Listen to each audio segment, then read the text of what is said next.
একবার ঠাকুর বলেছিলেন মায়েদেরকে, হ্যাঁ রে, তোদের পদ্মা থেকে জল আনতে হয়, কষ্ট হয় না? মায়েরা বলেছিলেন, হ্যাঁ তা তো হয় বাবা, কিন্তু কি করব বলো, অতটা দূরে নদী। তা ঠাকুর বলেছিলেন, তো পদ্মাকে বল না আশ্রমের কাছাকাছি আসতে। নন্দিত জয়গুরু সকলকে, পরমপিতা সবার মঙ্গল করুন।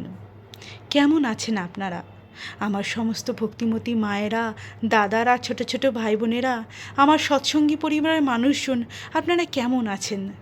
দীর্ঘদিন হয়ে গেল আপনাদের সান্নিধ্যে ভিডিওর আনিনি এবং আপনাদের সঙ্গে কথা হয়নি। প্রিয় পরমের আশ্রয়ে তার কৃপায় নিশ্চয়ই ভালো আছেন। আমি আপনাদের শ্রাবণী বং পরিবার চ্যানেলের পক্ষ থেকে আবার আজ আমার যে ভিডিওর বিষয়বস্তু, সেটি একটি লীলাময়ের লীলার গল্প।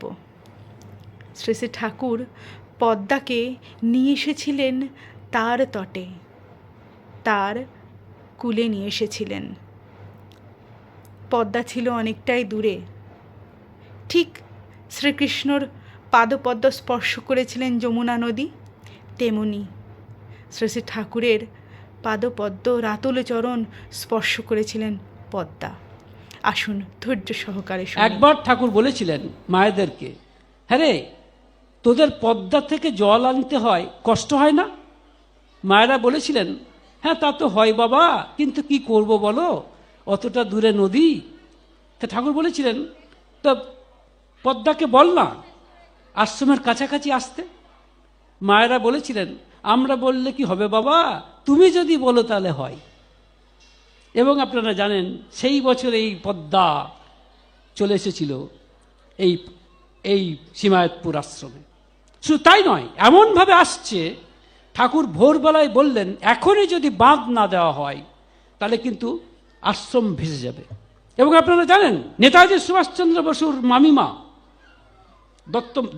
নেতাজি সুভাষচন্দ্র বসুর মামিমা দত্তমা, তিনি কিন্তু তার গলার হারটাকে, ঠাকুরের শিষ্য ছিলেন ব্যারিস্টার জে.এন. দত্তের স্ত্রী, তিনি তার গলার 7 নদী হারকে বলেছিলেন সুশীলদাকে যে নিন, এটা পাবনাতে গিয়ে বিক্রি করে বা বন্ধক রেখে যত টাকা লাগে ইট সিমেন্ট নিয়ে এখনই বাঁধ দিন। এবং বাঁধ দেওয়া শুরু হয়েছিল। সমস্ত গ্রামের লোক বলেছিল, ওহ, এই বাঁধ দিয়ে পদ্মার বন্যা ঠেকাবেন ঠাকুর, দেখি তো রগরখানি।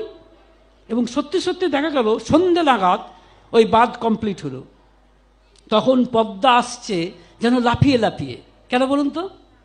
কারণ প্রভুর চরণ স্পর্শ করবে। যেমন যমুনা করেছিল তেমনই করবে পদ্মা। এবং যেভাবে আসছে বাঁধ মুহূর্তে গলে যাবে। ঠাকুর নির্নিমেষ তাকিয়ে আছেন পদ্মার দিকে। একটা সময় ঠাকুর ওই বাঁধের উপরে গিয়ে বসলেন, পা দুটো নামিয়ে দিলেন। যে মুহূর্তে পদ্মার জল ঠাকুরের চরণ স্পর্শ করল, পদ্মা শান্ত হয়ে গেল। এবং আপনারা জানেন পদ্মা কিন্তু আজকে ওই হিমায়তপুর থেকে আবার সরে গেছে। কেন বলুন তো? তার প্রিয়তম সন্তান আজ আর সেখানে নেই। তাই পদ্মাও বড় অভিমানে, বড় দুঃখে, বড় বেদনায় আশ্রম থেকে সরে গেছে। তাই বলছিলেন কুমুদদা, কাঁদিছে পদ্মা তুলি কুলু কুলু নাদ, তোমার চরণ দুটি ধোয়াইতে সাদ। কেন দুঃখ? কারণ আজ আর সে তোমার চরণ স্পর্শ, তোমার চরণ দুটি ধোয়াতে পারছে না। এই তার দুঃখ, এই তার অভিমান। তাই বলছেন, কাঁদিছে পদ্মা তুলি কুলু কুলু নাদ, তোমার চরণ দুটি ধোয়াইতে সাদ। এখানে ডাকে না পাখি নভে, ওঠে না চাঁদ। সত্যি কি চাঁদ ওঠে না? ওঠে, কিন্তু সে চাঁদের জ্যোতি নেই অনুকূল চাঁদ বিহনে। কারণ আজকে হিমায়তপুরে কি নেই? অনুকূল চাঁদ নেই। তাই বলছেন, কি বলছেন, কোটি কণ্ঠে ওঠে বেদনার সুর, ফিরে এসো গো প্রাণের ঠাকুর। এটা তো আজও হিমায়তপুরের কান্না।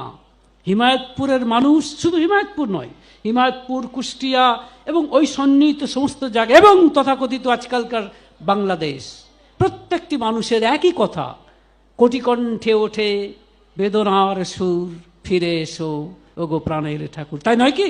আপনারা চান না ঠাকুর আবার ফিরে আসুন?